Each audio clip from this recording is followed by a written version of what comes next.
Pues gracias a todos ustedes por su atención. Vamos a empezar directamente con los expositores. Yo solamente subrayaría una singularidad adicional de los currículums que, bueno, generosamente ya nos han presentado.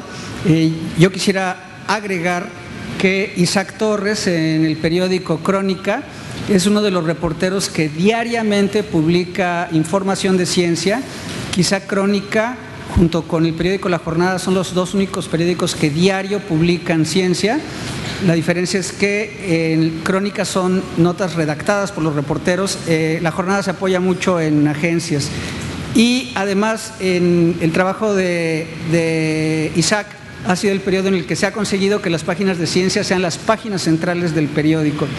En el caso de Guillermo, quiero comentar en el contexto mexicano que está en el periódico más antiguo de México y además el periódico de mayor circulación certificada en México, y su portal de internet, bueno, es una barbaridad la cantidad de gente que lo visita.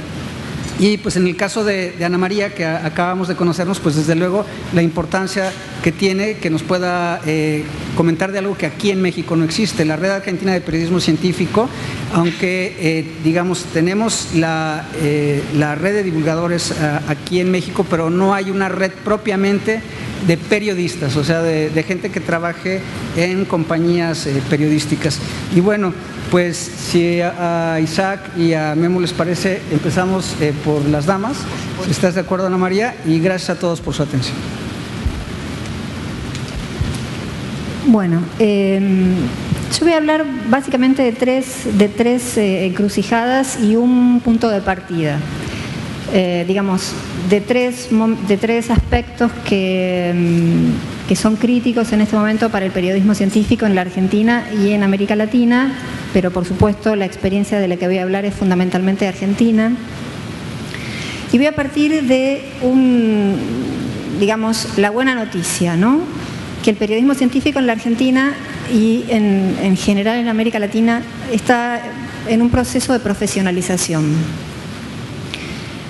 lo cual es promisorio y determina que ya tenemos ciertos estándares en desarrollo y relativamente asentados.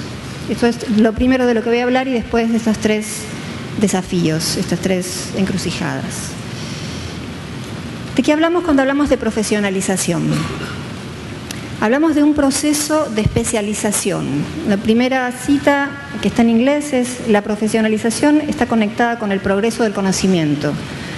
Con la revolución científica, tecnológica e industrial, el conocimiento, digamos, el proceso se aceleró exponencialmente. Entonces, también en el periodismo surgen especialidades. Especialización. La segunda es exclusividad, y tiene que ver con fijar de alguna manera los límites, y algo de esto ha aparecido en la discusión cuando en la mesa de ayer sobre divulgación desde las instituciones científicas, surgieron preguntas acerca de si no hay de alguna manera, no se ven comprometidos, digamos, la función en la medida del periodista científico que trabaja en una institución, si es independiente, si puede ser crítico con la institución, etcétera. Eso es interesante. En general, en la Red Argentina de Periodismo Científico lo discutimos en sus inicios en el año 2007.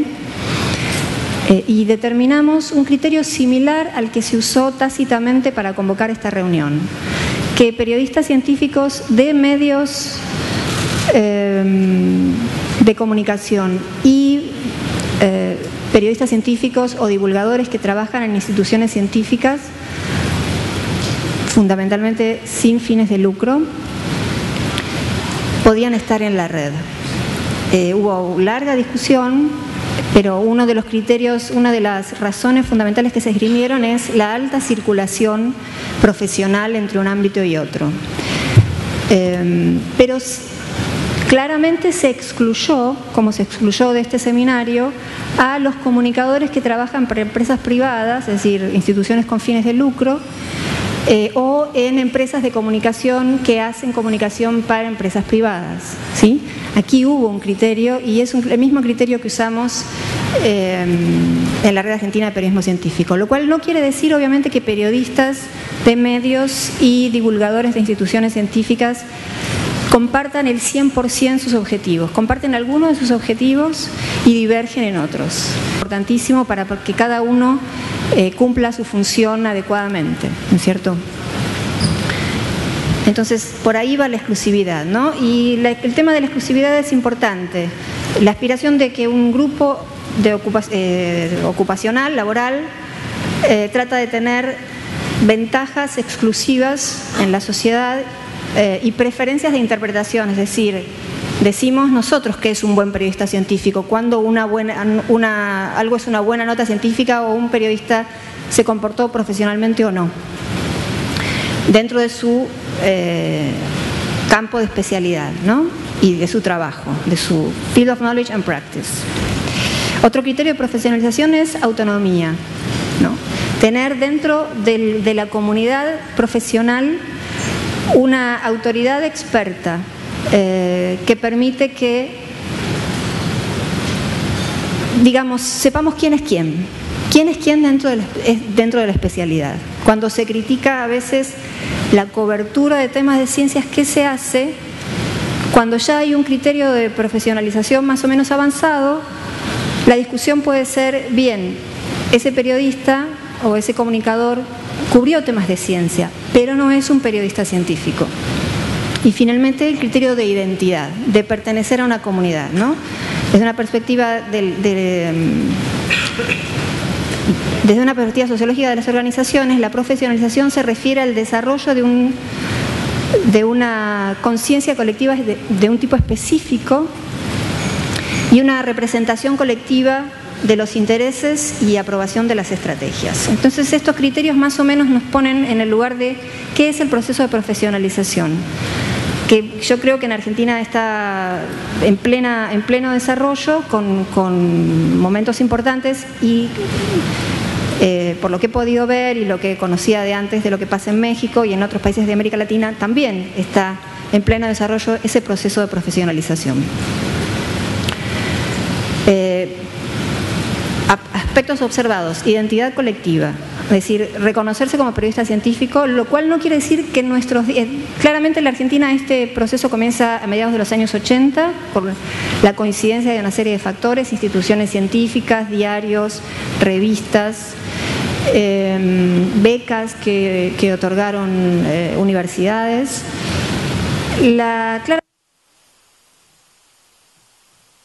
Y esto no quiere decir que antes no se cubrieran temas de ciencia en toda América Latina, sino que esos periodistas no se identificaban a sí mismos como periodistas de ciencia. No es trivial.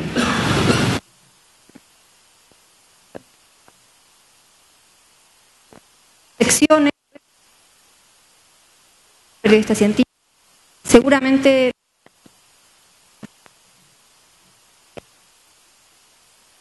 secciones de distintos medios, aparecer y desaparecer, revistas que salieron y que cerraron y volvieron a salir otras, etcétera. Pero más o menos el lugar de la especialización a lo largo del tiempo se ha conservado, digamos de unos 30 años para acá.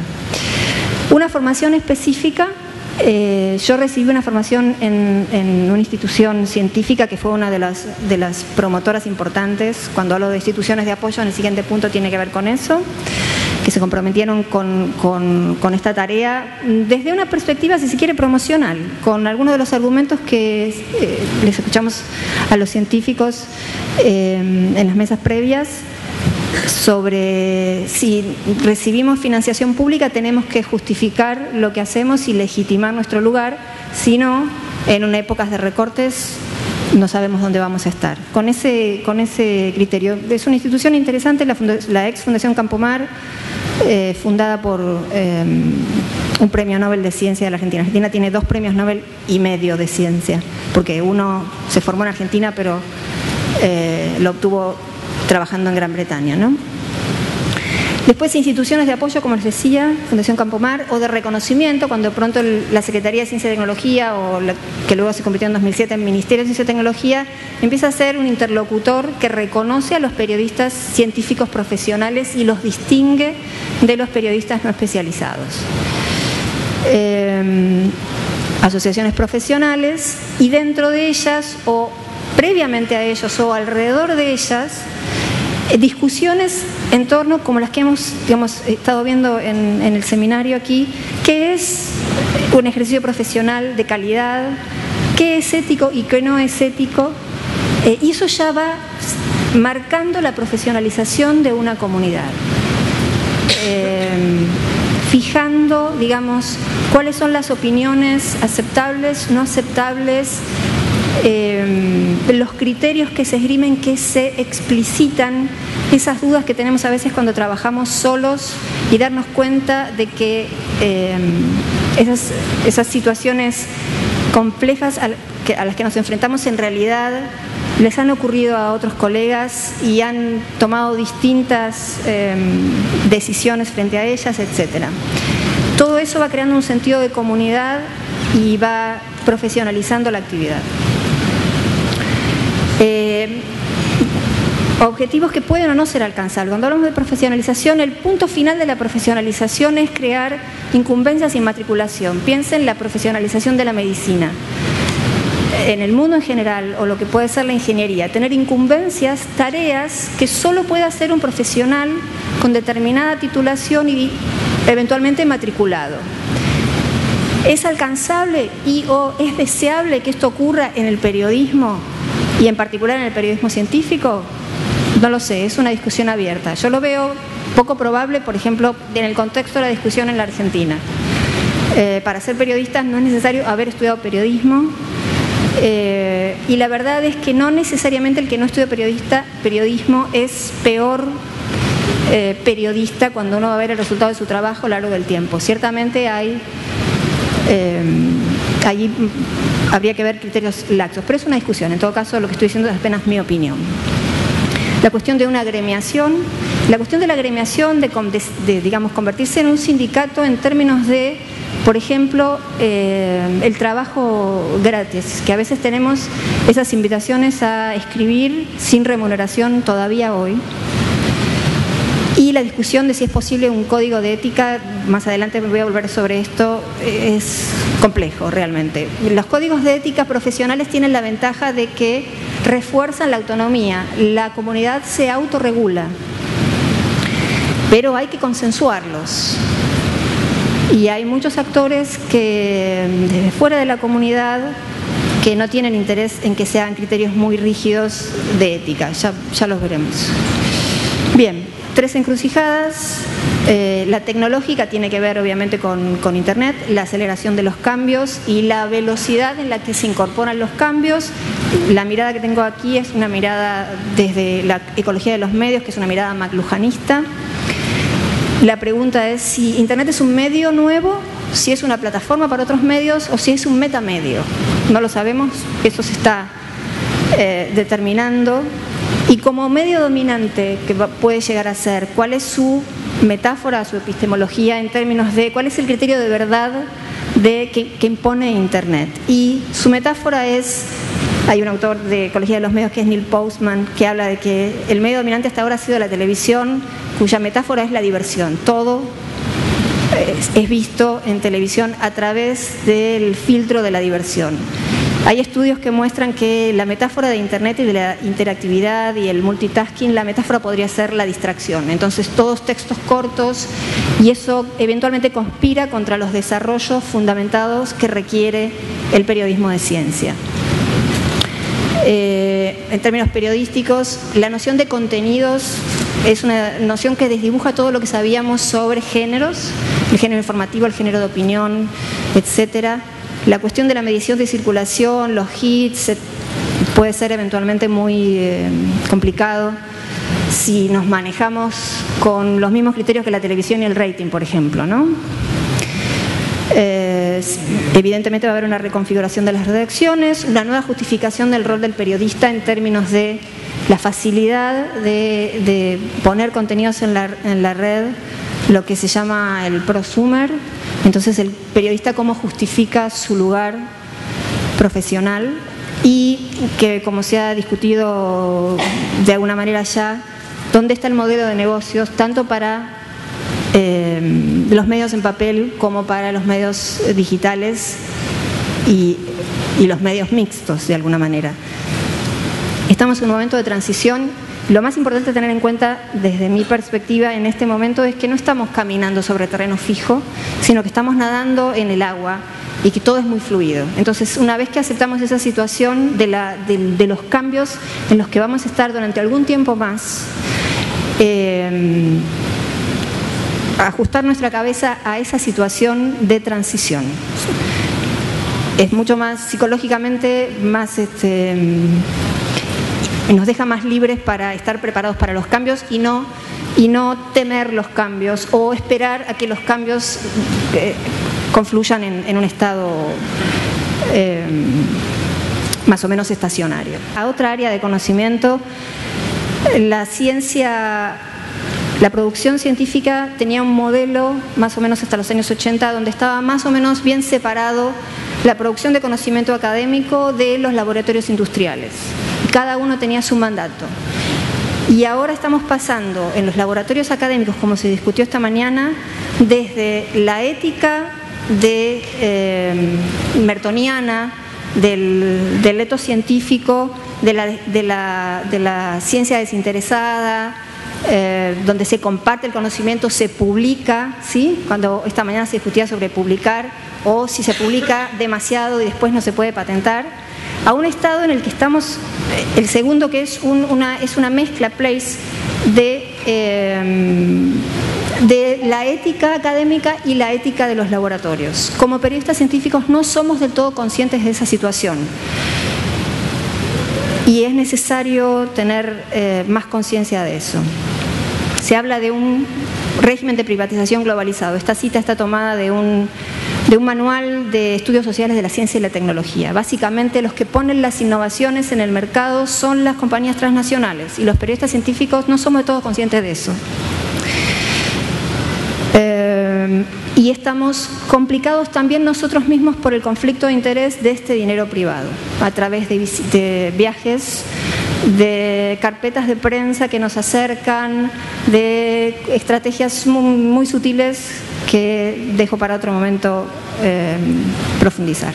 Y la última encrucijada, sencillamente, esto es específicamente, digamos, esto es para todo el mundo, tiene que ver con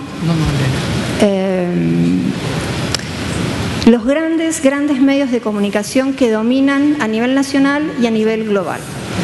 Cada país tiene sus pequeños monstruos. En Argentina estamos, digamos, tratando de controlar a uno, que es el Grupo Clarín, y eso ha traído una situación muy complicada en términos de lo que está haciendo el periodismo, incluso en diarios, en relación con esto. Es una alerta para tener en cuenta en otros países de la región, cuando los estados deciden regular, ponerle límites a estos monstruos mediáticos que se generaron en parte por la convergencia, que eso puede tener impactos bastante complejos sobre la producción periodística. Eso es todo. Perdón que me parece. Gracias, Ana María. Pues vamos a continuar con la exposición y en un momento más abriremos la discusión y desde luego la posibilidad de profundizar.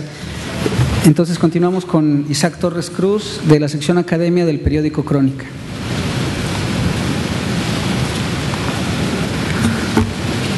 Bueno, muchas gracias. Gracias por la oportunidad de presentarles algunas ideas que bueno, como comentaba ayer Jorge del CIDE, son algunas obviedades, pero vamos a tratar de articular algunas que valen la pena destacar. Y bueno, yo empiezo preguntándonos, ¿por qué hay tan pocas secciones, tan pocas noticias, tan pocas prioridades para los periódicos al momento de interesarse por este tipo de información? Pues son multifactores que bueno, van desde el perfil editorial del medio, como la falta de reporteros especialistas que se hayan especializado en ciencia, la misma subestimación de los medios, o lo que ha popularmente ya dicho Marcelino Cerejido, que es un investigador del INVESTAB, que es por analfabetismo científico dentro de las redacciones, de los directores, de los mismos reporteros. Haciendo un muy superficial, bueno, ni siquiera es análisis, una revisión de cuáles son los impactos o las noticias que se publican de ciencia en los periódicos, voy a tomar el estudio que recientemente se publicó sobre la cantidad de lectores y cómo ha ido manteniéndose en 5 periódicos principales como los que encabezan los periódicos que más se leen en el país. Bueno, se podrá discutir o no la metodología de este estudio, pero lo importante aquí es mantener en cuenta que es un indicador que nos puede dar una idea de cuál es la prioridad que están dando y cómo están pensando tal vez en sus lectores. Bueno, vamos a ver, analizando vamos a encontrar la ausencia obviamente de este tipo de material científico, de artículos, columnas y demás géneros periodísticos que se relacionen con la ciencia, la tecnología, la innovación. Aún más es un tema casi desconocido para los periódicos. Vamos, digamos, viendo así de lunes a viernes qué se publica en los medios. Vamos a ver de estos mismos medios que, bueno, está todo muy yermo, ¿no? El Universal tiene el trabajo que al fin y al cabo alcanza a rescatar Guillermo. En la jornada sí tenemos la sección de lunes, bueno, de martes a viernes, pero son informaciones de redacción, su mayoría son agencias. En el Reforma no hay nada, en Milenio está Tendencias, que es un híbrido extraño, que bien lo conocen, que puede tener una página del Papa y al lado una nota de Marte. En Excelsior también, pues no hay nada, ¿no? Entonces, vaya. Pero más que hacer esta obviedad, yo lo que me empecé a dar cuenta es mirar cómo había muchas de estas notas, o muchas notas de ciencia a veces van implícitas en las secciones culturales. Entonces, vaya, si vemos una sección cultural de estos mismos diarios, vemos que el panorama es muy distinto, ¿no? Y hay otra vez igual de superficial, sin metodología, sin ninguna validez metodológica científica. Vemos que ahí el Universal tiene 3 páginas, tal vez el lunes, con 4 publicidades. Y bueno, hago un breve repaso de qué tipo de publicidades son. Son publicidades del Festival Internacional de la Cultura Maya, convocatoria de Conaculta, del FONCA, Congreso Nacional de Bibliotecas Públicas, publicidad de la SEP, del INA, cartelera de TV UNAM, unos del Auditorio Nacional, del IMER, el IMBA, en fin. A lo que quiero llegar con esto es que me di cuenta de que había, pues, obviamente un mayor espacio para las secciones culturales, y valdría la pena hacer la correlación de que están vivas de alguna manera estas secciones, igual, aunque han sido acotadas, las mantiene vivas la publicidad. Hay un ejemplo que me llamó mucho la atención del jueves en el Universal, que dentro de la parte cultural está en la sección de espectáculos, donde la única página que tenía en el cabezal la palabra, bueno, que significaba que era de cultura, estaba ahí porque había 2 publicidades. En realidad no había mayor información o mayor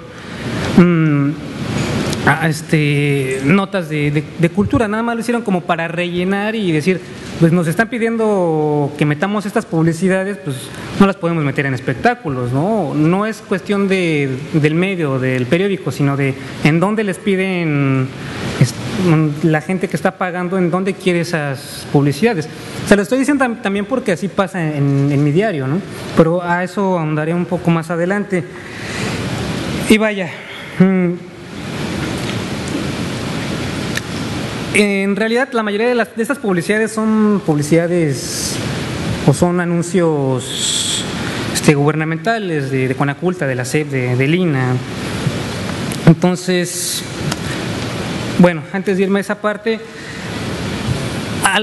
lo quiero referir de nuevo que es solamente hacer una correlación si esto tiene una influencia preponderante en que haya o no secciones de cultura o haya o no secciones de ciencia, porque a diferencia de este ejemplo, en las pocas páginas o en las pocas secciones de ciencia que vemos aquí, no hay publicidades o no hay anuncios bueno, no es que comercial ni nada, del CONACYT o del CINVESTAB, ni siquiera creo que deberían de ser necesarios.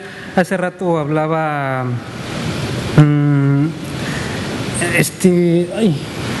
bueno, el editor de Scientific American, que ellos viven sin publicidad, ¿no? Entonces eso habla de la salud del medio, ¿no?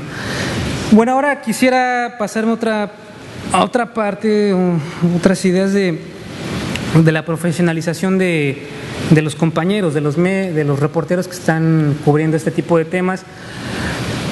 Muchos de ustedes aquí son estudiantes o son egresados de las escuelas de comunicación o los diplomados que hay en el área, pero realmente también creo que no existe un mayor ejército, como diría Pepe Franco el primer día de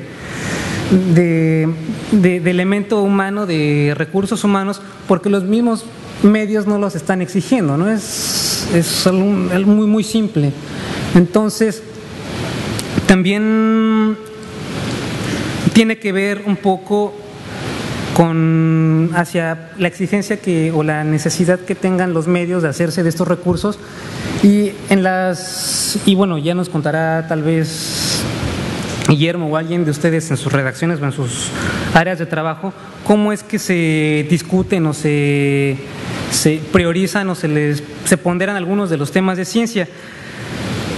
Para mí, y bueno, siguiendo con los reporteros, no hay una especialización. Muchos de ellos o muchos de nosotros a veces cubrimos las informaciones de ciencia de manera periférica o casi colateral a otras fuentes que tenemos, por ejemplo, la fuente de educación. Entonces hay reporteros, compañeros míos en la fuente que, si bien cubren educación, periféricamente les toca algo de ciencia.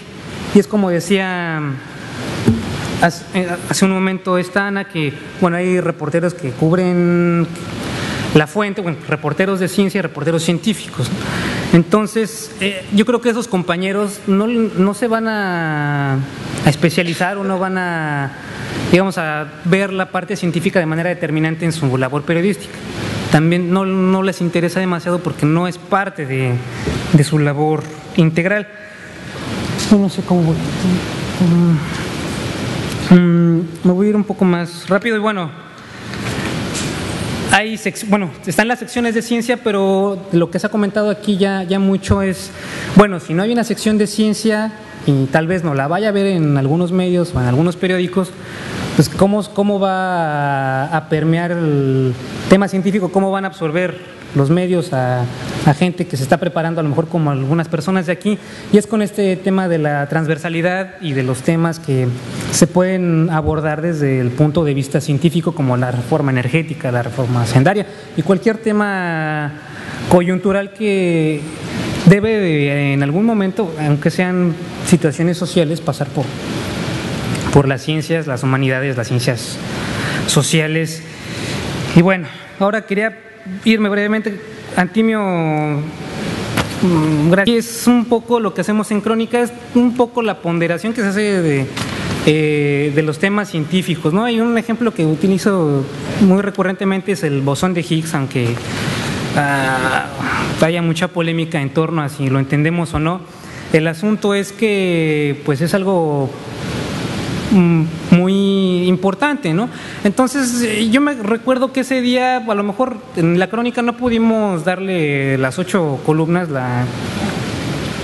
la nota principal, porque eso ya tal vez sería demasiado arriesgado, pero ningún periódico de estos, por lo menos que les mostré al principio, le dio un panorama, un espacio destacado al suceso, ¿no?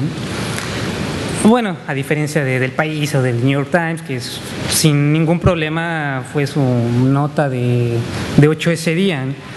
Vamos a ver otro ejemplo, la semana pasada con los premios Nobel, estos 5 periódicos también, algunos con sección de ciencia, otros sin sección de ciencia, todos hablaron de los premios Nobel. Es insoslayable, aunque el premio Nobel de Química estuviera muy complicado, o aunque el premio Nobel de Física hubiera sido el Higgs, hubiera sido un tema más recurrente en las personas, todos estuvieron al pendientes y todos lo publicaron porque estaban obligados de alguna forma, ¿no?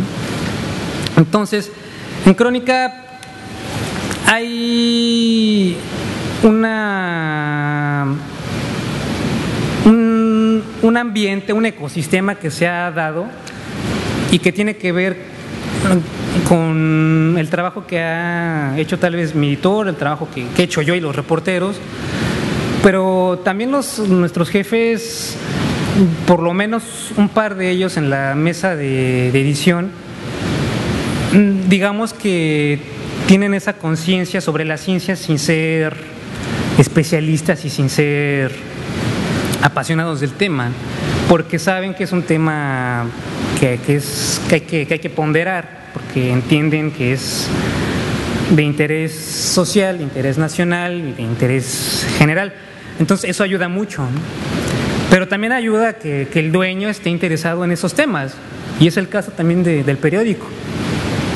Y digo, a lo mejor me estaría metiendo en terreno espinoso si hablara un poco de cuál es la relación o el interés que tiene el dueño, porque no la sé a ciencia cierta de manera directa, porque no es mi amigo ni nada, pero sé que hay un interés genuino por cubrir estas cosas, ¿no? Entonces es un escalafón que viene desde el dueño hasta los jefes de edición, el editor, el coeditor, los reporteros. Solamente por eso podría explicar lo que comentaba Antimio en la presentación, de que es el único periódico que hace esta labor en los medios nacionales. Un periódico, digamos, mediano está tomando esa, pues no sé si responsabilidad, pero está haciendo lo que con mínimos recursos y con mínimo interés y con nada más el hecho de que nos dejen trabajar hemos podido sacar adelante, ¿no?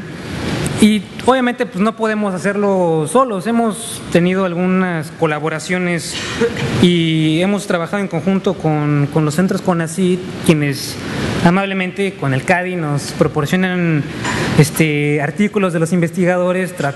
Tratamos de hacerlo lo más afable que se pueda. Ahí atrás se ve una de ellas con la infografía.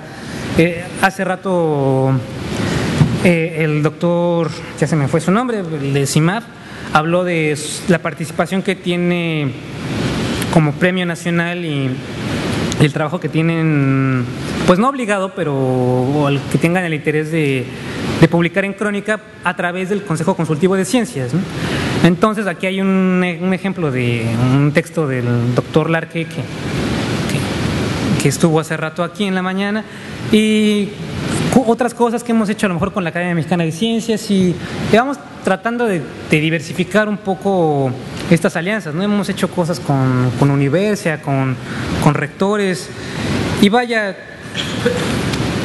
es una colaboración muy interesante, porque pues bueno, al fin y al cabo el periódico no le está costando ningún recurso, ningún dinero tener esto, ¿no? Esto del Consejo Consultivo de Ciencias es una alianza que se hizo hace mucho tiempo por un editor que estuvo antes y tuvo esa visión de hacer esa cohesión. Se fue él y afortunadamente continúa. Y bueno, ya me apuro. Quería hablar un poco de las redes sociales. Esto es algo que yo me he aventado, de tratar de publicar algunas cosas, porque al fin y al cabo creo que nos están leyendo más, o por lo menos esa es la impresión, enfrentando la incertidumbre que esto pueda significar, que nos están leyendo más en la web, en los medios, que en el mismo impreso. Los periódicos impresos pues no creo que sean tan consultados como la web, ¿no? Entonces meterse en estos temas de las redes sociales pues es muy importante, y tratar de cambiar y de ser un poco más novedosos. Y bueno, quería antes de terminar rescatar algunos temas que bueno, se han hablado aquí, y estamos hablando de, sí, los retos del periodismo, y todo esto de lo que les he estado hablando es, digamos, que un tipo de periodismo, ¿no? Como al que hacía alusión José Franco en el primer día, bueno, ayer, sobre que, digamos, que transmitir el mensaje, ¿no? Todo lo que comenté hace rato es parte de transmitir un mensaje del avance de la ciencia, de la importancia de la ciencia, esa parte incluso casi divulgativa, ¿no? Educativa. Pero bueno, también está el periodismo digamos que menos amable, el periodismo de investigación que bueno, ya ha habido algunos ejemplos, que habla sobre o escribe sobre los problemas que a lo mejor hay en la financiación de un proyecto en el Gran Colisionador o algo así, porque CONACYT no pudo pagar una cuota, ¿no? O temas como uno que fue muy pronunciado también del Instituto de Biotecnología de la UNAM, donde digamos que cacharon a los investigadores con ahí unas imprecisiones en el paper y se armó un escándalo. No fue para tanto, tal vez sí. Eso también, digamos que estamos dejando un poco de lado eso, es ese periodismo de investigación que tampoco debemos dejar, que también es periodismo de ciencia, y que bueno, también hay una parte que estábamos platicando con Javier Cruz en la mañana, de ese periodismo que va también un poco más adentro. Hablemos de la reforma energética y vamos a dar cuenta, es un ejemplo que ponía, a lo mejor puede hablar un poco más de eso ahorita o en otra ocasión, de cómo puede la ciencia ahondar en este tema de manera particular, de quién toma las decisiones para... Ya, voy a acabar. Y bueno, ahí está el Twitter, el Facebook y mi correo, y pues muchas gracias. Gracias, Isaac.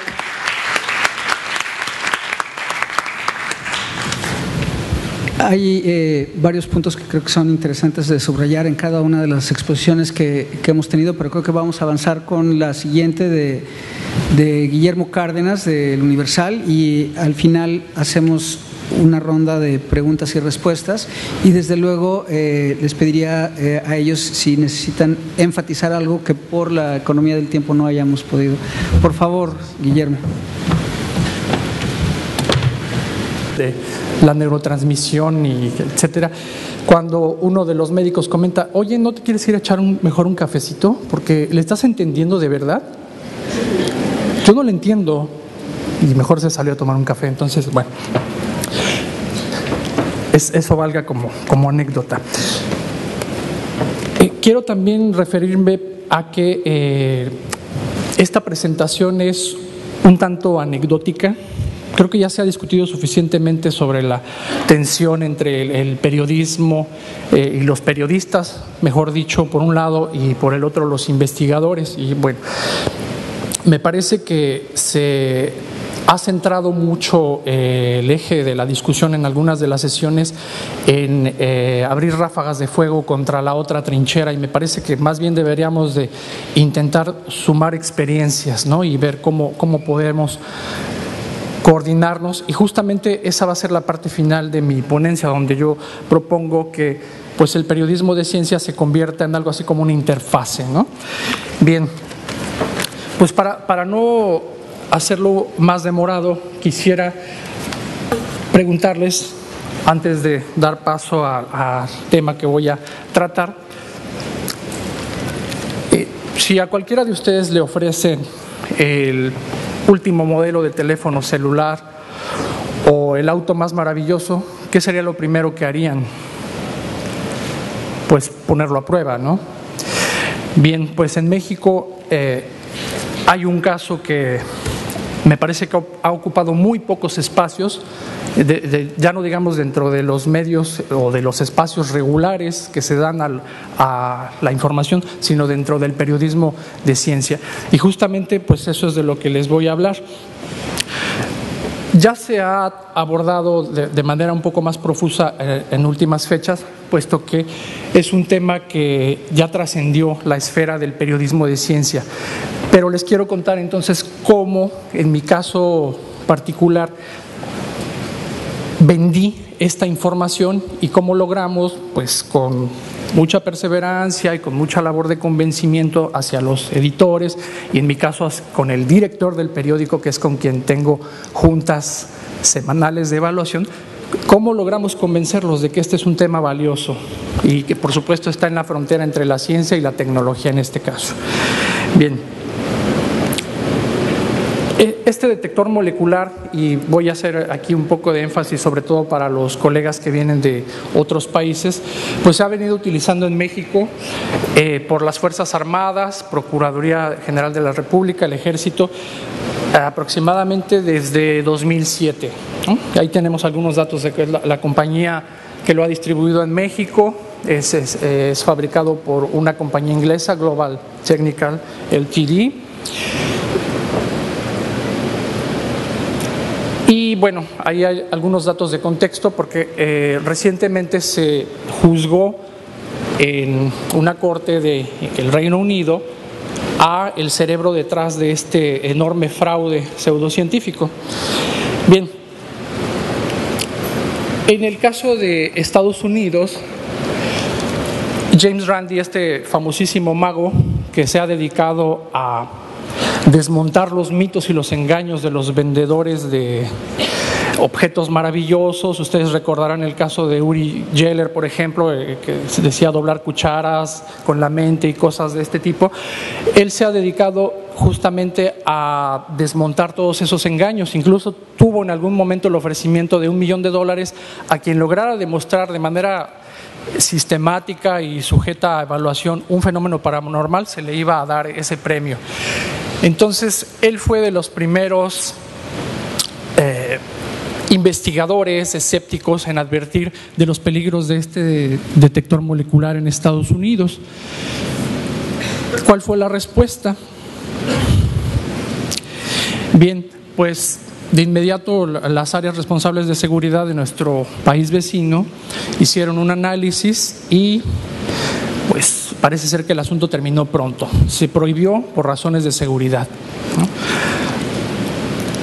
Algo similar sucedió en Inglaterra, particularmente a partir del año de 2010. Tanto en la parte de los medios como después en la parte legal, pues se estuvo juzgando también mucho el funcionamiento de este aparato. El funcionamiento, vamos a ponerlo entre comillas, por supuesto. Empezaron entonces los avisos y ya no las sospechas, sino ya las certezas de que este aparato no podía funcionar, puesto que simplemente es una antenita como las que tienen los radios portátiles, montada sobre un mango de plástico, como lo acaban de ver en las anteriores imágenes, y con un compartimiento para colocarle tarjetas con la huella de las sustancias que supuestamente debe detectar. Entonces se empezó a ventilar el tema en los medios, empezó a haber reportajes muy críticos donde decían: por favor, esto no puede funcionar, es un aparato que no tiene circuitos, fuente de poder, etcétera. ¿Cómo puede funcionar una cosa así? Bueno, empezaron a investigar. El propio gobierno británico advirtió primero a sus tropas emplazadas en Irak que era peligroso utilizar este aparato, puesto que además del riesgo de falsos positivos, es decir, que pudieran acusar a gente de que estaban utilizando alguna sustancia prohibida o que tenían por ahí escondido algún cargamento de droga, pues también está el problema de los falsos negativos. ¿Qué pasa si realmente hay un explosivo y no se puede detectar con un aparatejo de estos, ¿no? Bien. En el caso de México, se le empezó a denominar entre los miembros del ejército como la Ouija del diablo, que es justamente por lo que le doy el título de magia y ciencia aquí a mi ponencia. Fueron muy pocos los medios críticos que realmente empezaron a analizar el asunto y a tratar de desmenuzarlo y a orientar a los lectores y decirles pues realmente que esto desde el principio pues apuntaba que era un fraude completo. Y bueno, no pasaba nada, solamente había menciones muy esporádicas en algunas secciones de seguridad, algunos programas de radio donde se invitaba a gente, por ejemplo, de la DGDC de la UNAM a hablar del aparato, pero el tema no trascendía, no se le daba la importancia que requiere dentro de la agenda nacional. Entonces fue en ese momento donde apareció un físico, el Instituto de Ciencias Físicas de la UNAM en Cuernavaca, Luis Mochán, quien pues ya a nivel personal me había comentado que él tenía esta inquietud por el escandaloso fraude que se estaba dando con el aparatito y que él, por supuesto, como físico, pues rechazaba tajantemente. Sin embargo, los medios no le hacían caso. Y me decía, ¿cómo es posible que en un asunto de interés público, donde hay dinero de las arcas de Hacienda involucrado, donde se pone en riesgo a los oficiales, a las policías que utilizan el detector y no se investigue, ¿no? Bueno, entonces retomé gran parte de la información que obtuvo Luis Mochán al hacer un análisis de la ficha técnica de operación del aparato y pues básicamente su trabajo consistió en confrontar lo que decía el manual del usuario de cómo supuestamente operaba el aparato y por otro lado pues qué nos dicen las leyes de la física al respecto, ¿no? Entonces, de las partes más interesantes que encontré es que según los fabricantes del aparato, el funcionamiento se basaba en el fenómeno de los campos diamagnéticos y paramagnéticos, lo cual por supuesto Luis Mochán después desmintió. Y además un dato de gran alarma es que este detector supuestamente era capaz de detectar sustancias, por ejemplo en el aire, hasta a 5,000 metros de distancia, ¿no?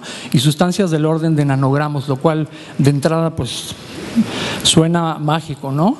Y a mí me hace pensar de inmediato, como solía decir Carl Sagan, una afirmación así de extraordinaria pues requeriría pruebas igualmente extraordinarias y no las había por ningún lado.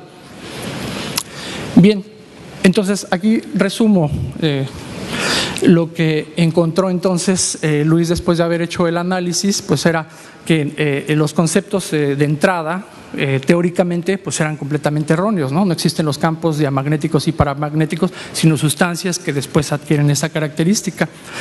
El cuerpo humano no genera electricidad estática, que es lo que mencionaban los operadores en su manual, ¿no? Y por supuesto, al no contar con fuente de poder, pues requeriría al menos una batería muy pequeñita. Sería técnicamente imposible que un aparato así pudiera funcionar, aun si se concede que se pudiera generar un campo electrostático del humano que no es conductor.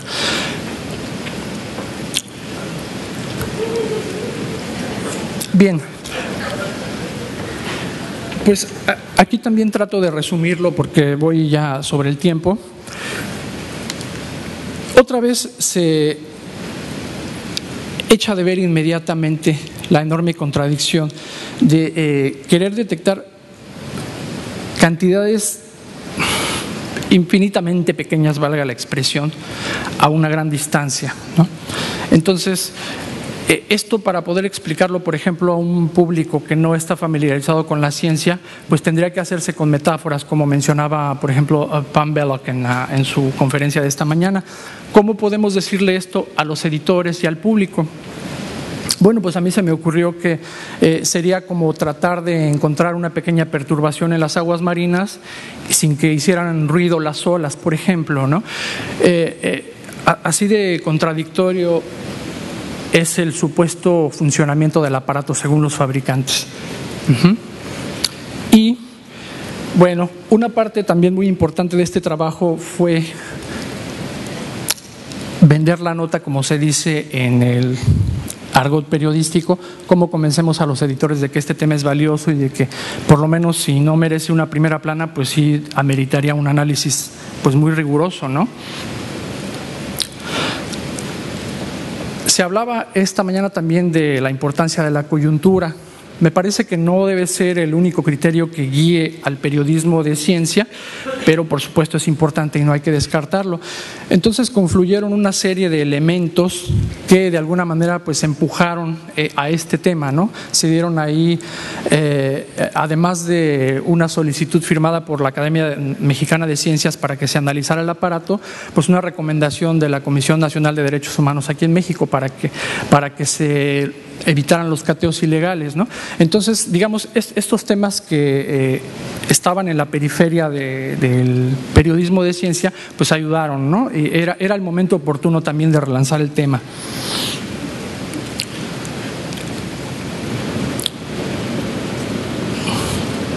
Bueno, lo que les decía un poco al principio, ¿no? Es imposible que un aparato con esas características pueda tener alguna utilidad, pero lo más importante es, pues vamos a probarlo. No se necesita ser un ingeniero en telecomunicaciones o no se necesita ser físico para saber si un celular funciona, simplemente lo probamos, ¿no? Enviamos un mensaje.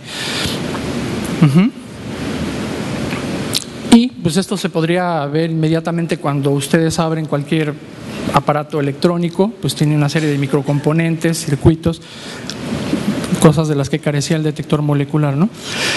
Finalmente, entonces, con todos estos elementos que empujaron a la aceptación de esta nota, pues se aceptó que lo publicáramos en la sección que tengo a mi cargo los lunes, se llama Conciencia, con la salvedad de que la palabra fraude se entrecomilló. A pesar de todas las evidencias y a pesar de que lo apoyamos también con una infografía donde exponíamos los pros y los contras, entonces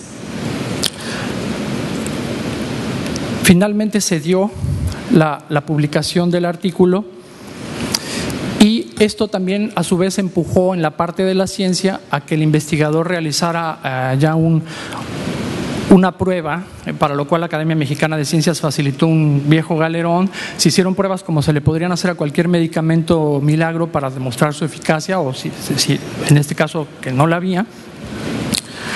Y bueno, los resultados se encontraron pues, que era perfectamente consistente con el azar, ¿no? Utilizar el detector molecular es equivalente a echarse unos volados, ¿no? Así de contundente fue la conclusión. Y bueno, esos son algunos detalles del el galerón donde se realizaron las pruebas. Las conclusiones las pueden ustedes consultar en el MIT, que después se publicó un paper con las conclusiones de este investigador de Luis. Y bueno, pues para concluir mi ponencia, porque ya voy un poco fuera de tiempo, pues quisiera enfatizar entonces, después de este largo preámbulo, me pongo a pensar en muchísimas cosas. Y la primera de ellas es, bueno, ¿dónde estaban los periodistas que cubren ciencia? Cubrimos ciencia, ya sea de manera indirecta, ya sea de manera flotante.